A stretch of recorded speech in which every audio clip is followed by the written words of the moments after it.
시청자 여러분, 그건 안녕하셨습니까? 의사 오용원입니다. 오늘은 제가 심장 판막증에 대해서 말씀드리겠습니다. 여러분이 아시는 것처럼 우리 심장에는 판막이 4개가 있습니다. 오늘은 그 중에서 대동맥 판막 협소증에 대해서만 말씀드리겠습니다. 여기 보시면요, 심장에서 피를 짜면은 간장, 지팽이 같은 것 이쪽으로 피가 쭉 짜서 나가게 됩니다. 근데 이 끝에 판막, 밸브가 있죠. 저희들이 에오틱 밸브라고 합니다. 그러니까 심장에서 피를 짤 때는 이렇게 열리고 심장이 이완할 때는 이렇게 닫습니다. 여기 보시는 것처럼 에오틱 밸브는 3개가 되겠습니다. 우측, 좌측, 중간.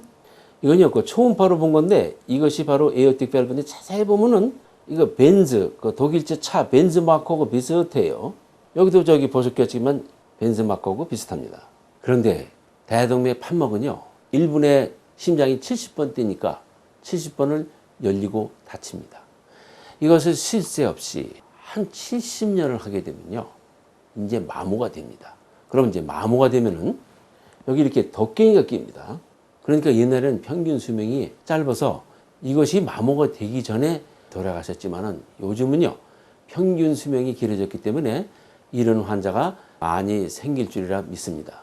그런데 당뇨, 고혈압, 콜레스테롤이 높고 담배 피시는 분은요, 뭐 7, 80세 전에 덕갱이가 빨리 쪄서 문제를 일으킬 수도 있습니다. 여기 이렇게 하얗게 보이는군요. 이거는 칼슘입니다, 여기.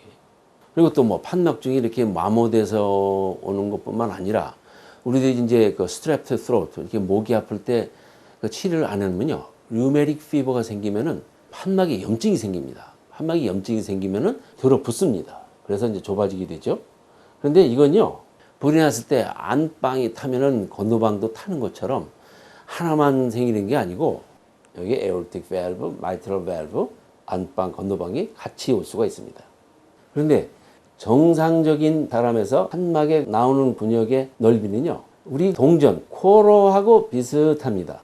물론 적으신 여성분들은 한 니클만 하겠죠. 그런데 판막의 넓이가 다임 사이즈가 돼도 전혀 증상이 없습니다. 하지만은 열리는 근육이 연필 지우개만 하면 이제 증상이 나타납니다. 그래서 이렇게 이게 좁아져도 이게 증상이 안 나오는 것은요, 여기가 좁아지면은 이것을 갖다가 보상하기 위해서 심장이 두꺼워집니다. 심장이 두꺼워지기 기운이 세니까 좁은 근육으로 피를 짜낼 수가 있습니다. 그래서 아주 적어질 때만이 이제 증상이 나옵니다. 그런데 심전도를 해보면요, 근육이 적어졌는지 안 적어졌는지 잘 알 수가 없습니다. 심장이 두꺼워지면요, 고무다리가 축 늘어지듯이 심전도에서 여기 보면 이게 별표인데 여기가 이렇게 축 고무다리처럼 늘어나는 것이 보입니다. 그러니까 심장이 두꺼워진 것은 심전도에 나오지만은 판막이 좁아진 것은 나오질 않습니다. 저희들이 먼저 생각하는 건요, 환자분이 좀 좁아지는 것이 너무 심해져 가지고 조금 무리만 해도 증상이 오지 않을까 저는 먼저 생각하는데, 어떤 분은 미국에 계실 때는 전혀 상관이 없었대요.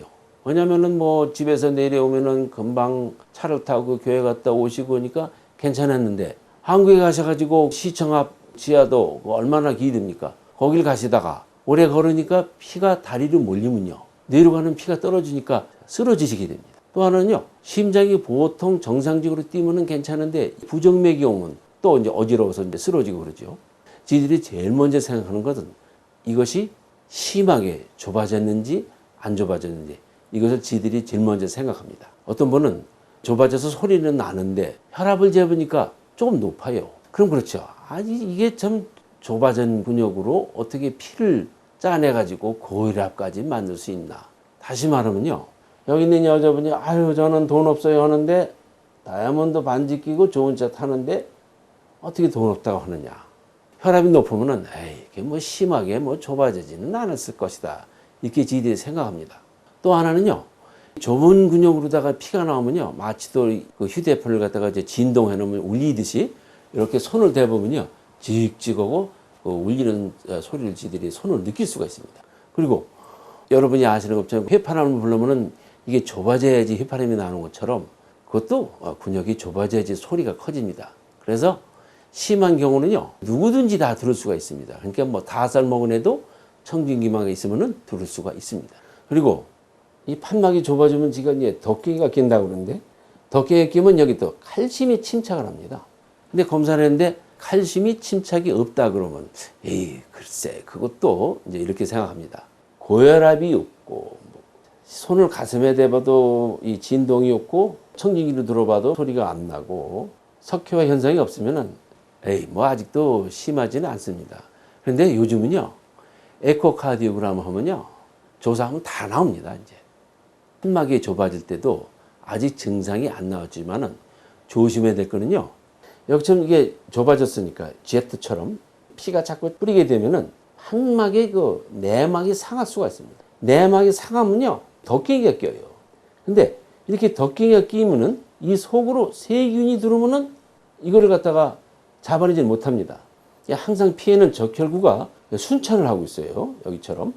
그런데 여기 숨으면은 알 수가 없으니까 심장 내막염을 일으킬 수가 있습니다.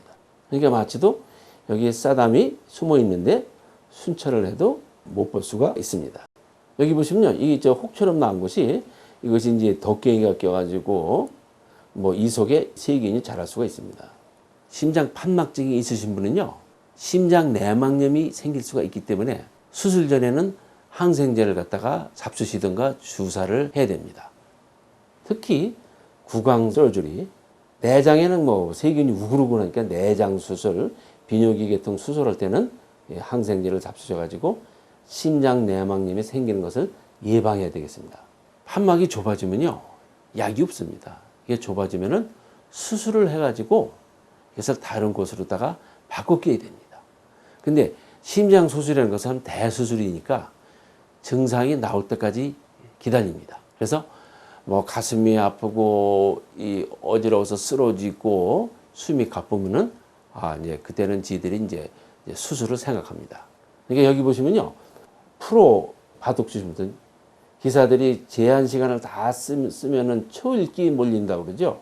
그것처럼 증상이 나오면은 평균 한 사흘날이 한 3년 남았다고 생각합니다. 그때는 별 수 없습니다. 수술을 해야지요. 그래서 이제 수술하면은 이제 밸브를 새 거로다가 갈아 끼는데 두 가지가 있어요. 여기 있는요, 돼지 이런 데서 만들어낸 건데, 여기 거는 좋은 거는 뭐냐면은 이것을 갈아 껴도 피를 묽게 하는 약을 먹을 필요가 없어요. 하지만 이건요, 잘 가야 10년. 그러니까 뭐 혹시 나이 많이 드신 분은 이거 그냥 편한 거 하고 계시다가 10년 후에 다시 수술하면 되죠. 이렇게 말씀을 드릴 수가 있고요. 젊은 사람이 이 밸브가 필요할 때는 여기 보면 이제 쇠도 있고 그렇죠. 이건 아주 오래 갑니다. 오래 가지만은 이 나쁜 점은요, 피가 엉겨 붙을 수가 있으니까 피를 묽게 하는 약을 갖다가 평생 먹어야 돼요. 근데 그 피를 묽게 하는 약은요, 너무 많이 먹으면 내추럴이 되고 조금 먹으면 피가 응고되니까 피 검사를 자주 하면서 먹는데 아주 그게 보통 일이 아닙니다. 그래서 이제 저희들은 그 환자분한테 이 두 가지가 있으니까 어떤 것이 맞겠습니까? 환자분한테 결정을 하시라고 합니다. 오늘의 테이크홈 메시지가 되겠습니다.